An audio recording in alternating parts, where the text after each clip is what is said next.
आज की रेसिपी देखते ही आपको बचपन की याद आ जाएगी और वो है रोज़ कुकीज़।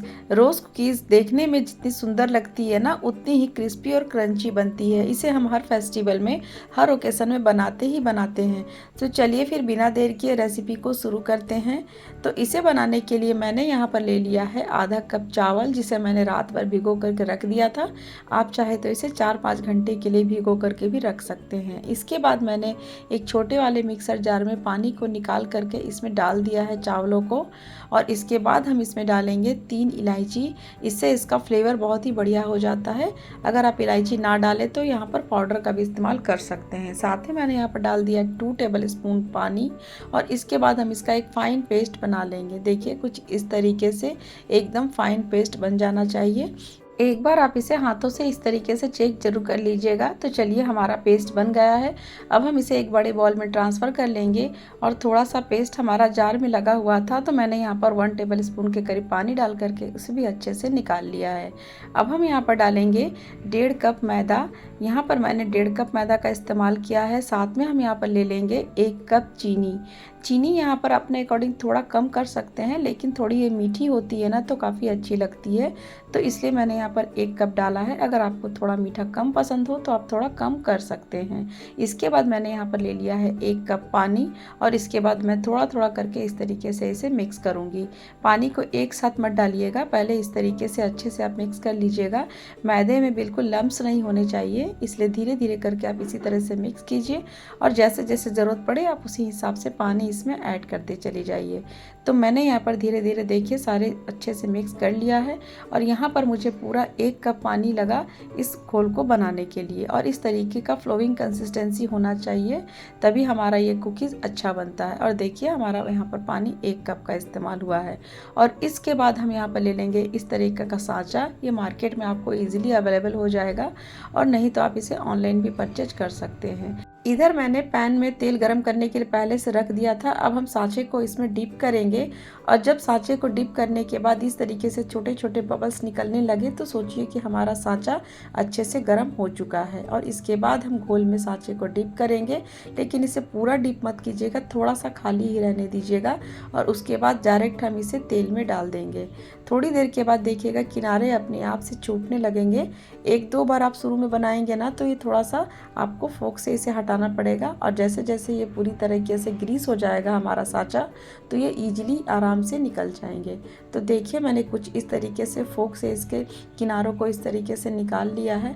और ये बहुत ही आसानी से निकल जाते हैं। 1-2 बार आप इस तरीके से बनाएंगे ना, तो ये बहुत ही आसानी से बन के निकल जाते हैं। तो देखिए किस तरीके से ये सांचे से अलग हो चुका है।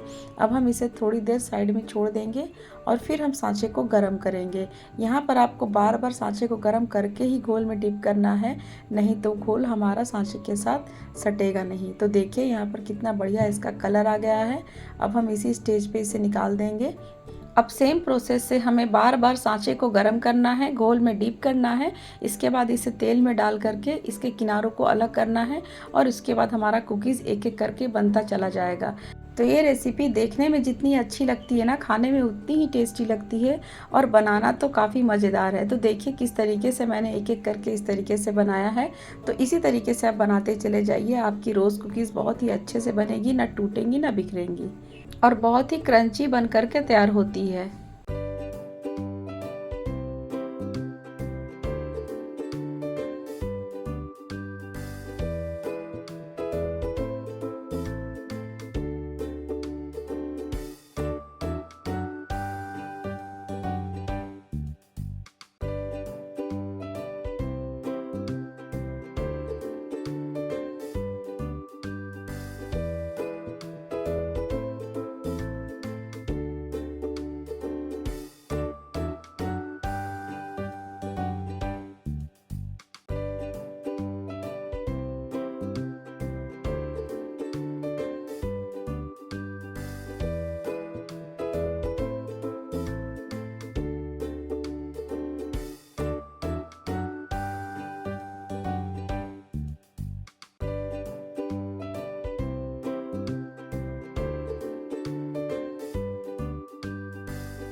तो ये लीजिए, हमारी कुरकुरी क्रिस्पी क्रंची रोज़ कुकीज़ बन करके तैयार हो गई है।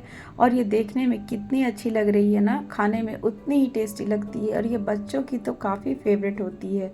तो इसे हम सर्व करेंगे एक बढ़िया से प्लेट में, और एक बार मैं इसे आपको तोड़ के भी दिखाऊंगी।